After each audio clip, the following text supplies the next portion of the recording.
Hello everybody, we're going to talk about the next mod project now, but before I start, remember the more time I have on the project, the quicker it gets done, and that's decided by how much I get from Patreon. If I get a lot of money coming through Patreon, I can do this as a full-time career and you'll get a lot more mods from me. If I don't, then I won't. I'll have to spend more time working on security work and then you'll get less mods from me. You can catch me on Twitch. We had a discussion today about the next mod project on Twitch today. We were looking on Fallout 4 and discussed quite a few ideas, and we're going to go over those ideas in this video today. There's also YouTube, obviously. You find me on there, you'll find me on Discord, and you'll find me on Tag on Facebook. But let's talk about the ideas that were discussed on Twitch today. Now, Fallout 4 is by far the most popular suggestion, for the next game, so we're going to go with that for now. Now, whilst I was playing around on Twitch, just running on Fallout, discussing ideas, a few things floated to the surface. Like, for instance, we could do something with Vault 101 or 111, because once it's been used at the beginning, it's free to be used for anything else after that. So that's one thing that could be done. Second thing is a foundation mod. Now, the foundation mod for Fallout 3 was one of my favourite mods for Fallout. Unfortunately, the nav mesh bug meant every time you entered or left the room a couple of times, the NPCs disappeared, so the whole thing was basically confined to the dustbin, or consigned to the dustbin because of bugs in the game. That bug stayed in Fallout 3, Fallout New Vegas and Skyrim until I made a video about it, showing it, and finally Bethesda fixed it. But now it's fixed, and if I make a new mod, we could do something very similar to the foundation mod in Fallout New Vegas. Could completely change the game. If we did, it would start off with something along the lines of a research-based mod. We start with a small research colony, and as you research, you get better technology. As you get better technology, you get upgrades, cost money obviously, and you can start upgrading your colony. It gets bigger and bigger, more powerful, and starts dominating the area around it. That was the theme of the original one. You ended up with patrols, your colonies were getting attacked, the whole battles. Don't forget Sin City. There are videos for all of this on the Fallout, the Foundation mod on YouTube in my channel going back years ago, so you can go back and you can look at them and just see what you think of it. But Sin City, that was one of them. I made an entire level just to be used as a battle scene, a repeatable battle scene where you just kept going in to clear away bandits. It was good fun. Some of these epic battles were done as a kind of predecessor to see what would work. Eventually these ideas slowly morphed into the New Vegas, NCR mod. But that was a more specific mod. And because of the Fallout nav mesh bug, it couldn't have new locations. This can. So yeah, says the foundation mod was a very good idea. It was already well developed, in my head because of the previous version. So that's ready to roll.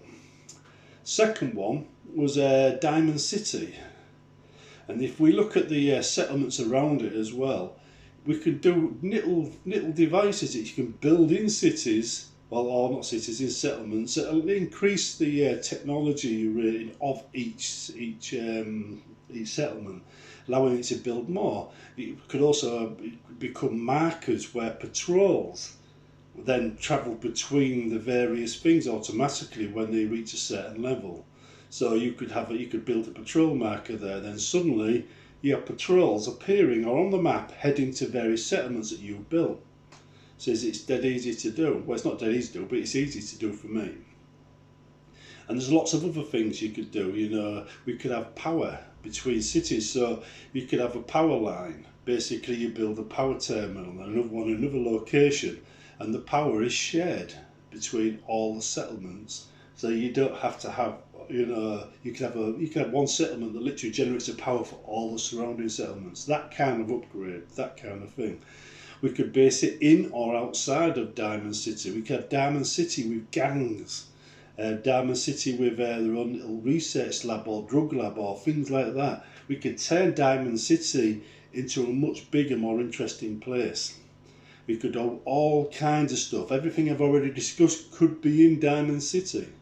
So yeah, it could work out quite well. We could bring it to life, make it a little bit more substantial. There are a few empty doors there that could just have ladders put to them, and then a new fake door put in front, and suddenly the fake door leads to a whole new area. Lots and lots of things can be done. Now don't forget, I've already said that if you're going to make a mod for an area, sticking a door in front of an existing one is the cheapest and easiest way of doing it without messing up anybody else's mods.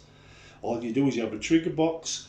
When somebody enters it, it checks if a quest has been completed, see if the building behind it is used anymore or not, and if the quest is occupied for that quest, well, if the building that the quest is used for is being used, well, the quest has come and gone basically, and the building's useless now, we can take it over. We can literally, ArcJet Factory, you name it, they can all be taken over and made into a whole new area for a whole new faction.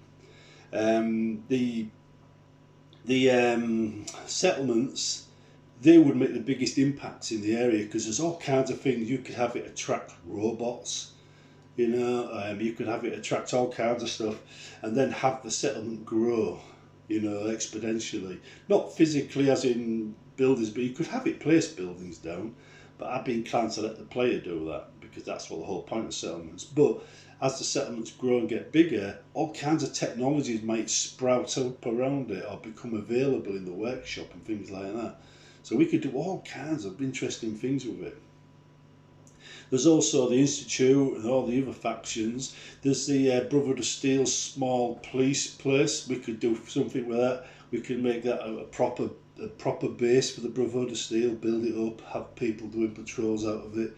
Maybe running between that and their actual airport and stuff like that. Anything that's been destroyed can be recycled into something else. You know, so the only area that can't really be used is the area of the Institute because that gets completely destroyed. You know, if you go one way in the plot, so if you do that, everything in it disappears as well. So that'd be a no-go. There's the Sea of Ghosts with all these sunken factories and bomb shelters and nuclear areas and stuff like that. All interesting, can all be used. You know, there's lots and lots of things going on there that we could use. To make things less generic in Fallout, we could start messing with the level list, but if I do that, I'd probably do it in a separate ESP, so people who don't want it to mess with anything else can just disable it. Because I tend to make mods that don't conflict with other mods if I can help it. Even though they're really big, I know I'm an expert at avoiding conflicts, and I think the best way of doing that is to make everything unique, which probably means unique level lists that I've made for my mods that go in my dungeons and my houses and my places where you'll be exploring, and not edit everything else. But if it did edit everything else, it would have an immediate effect on the area, and everything would be vastly better. You know, it'd be more colourful. Don't forget that we've got Far Harbour, we've got the settlements there that could be developed even further. I mean, the Far Harbour thing is actually quite interesting, but it only really feels authentic at the beginning, and as it goes on, it feels less and less, you know, unique. And then you've got a Nuka World, which is great until you finish the plot, and then it's just dead space. All the things we could do in there, we could have a theme park. We can make that a working theme park, and depending on what you do, draws in more visitors or less visitors, earns you more money or less money. You can have bandits attacking or raiders attacking to get that money off you, and every time they attack and succeed, you might lose money and have to repair things and need resources and things like that. There's all kinds of things that can be done here. It's quite an interesting game, and anything we do would make it less generic and more interesting. So yeah, the Minutemen, you know, they dominate everything. In order to actually settle places half the time, you're doing Minutemen quests. I've always wanted to think, well, you want one settlement and have the Minutemen based around there. You can't really do it at the moment, but imagine if you had a big settlement the size of, say, Diamond City, or maybe a Chinese base just off the coast where the submarine was. You know, you became part of the commie plot. You know, anything like that. There's all kinds of underwater bases, you know, submerged under the river. you know, where you can access it from wherever. Lots and lots of things we could do, lots of things. I like the foundation idea. Diamond City is an interesting one. Needs some thought though to make it interesting to play, because just a simple city overhaul just sounds a bit boring, and people wouldn't expect anything more than that if I said Diamond City mod. They just think I put a few flowers down because that's what people normally do. They wouldn't expect it to be a massive quest mod, which is what that's what I specialise in. The Mechanist and all these kind of things introduce features which would be absolutely fantastic to include in a mod. I mean, once you've done the Mechanist, imagine unlocking all those robots. And then you got the retextures and stuff like that I once did in the Foundation mod that could be done again in a new Foundation mod or any other mod. In fact, all you've got to do to make a faction in Fallout is take a building that's not used, stick a door in front of it and fill it with your own junk. And then you can have them running around doing their own thing. You can have an enclave, you know, there, you know, a little enclave base. And then you could have, you know, the Brother of Steel found it, there'd be a battle between them. And then you could have other things going on, you know, from previous Fallout games that just happen to pop up and become part of the world. And everything you add adds a little bit more action to the world. Because remember, once you've done bits of the world right now, and you've cleared it, it stays cleared, it gets boring. But when I do it, it wouldn't be cleared, it'd come back. And it'd be linked to certain aspects of the game, which you would have to do for this to appear. So it'd bring to life the game after you've actually explored it. Anyway, lots and lots of stuff. We talked about this on Twitch today. And, you know, I think it's a good direction for. I have never modded Fallout 4 before, mainly because of the dialogue system. But now I'm thinking of doing this as a career where I can be sponsored by you to do it on the, you know, by you on Patreon. Why not? Why not? So get on Patreon, sponsor me on there, pledge £1, £3, £5, help me out, allow me to do this full time, and we'll have more and more mods to play, and they'll all be free. Right then, down below what you think of it. Just leave comments, tell me what you like, what you don't like, and we'll start planning the next mod. It's something along the lines that I've been talking about, or maybe all of it all at once, who knows. But I'm thinking if we think long term with several mods, and you get a rough idea of what all of these would be like if they were all in the game together, then maybe we'll have a Commonwealth upgrade being made here starting today. See you soon.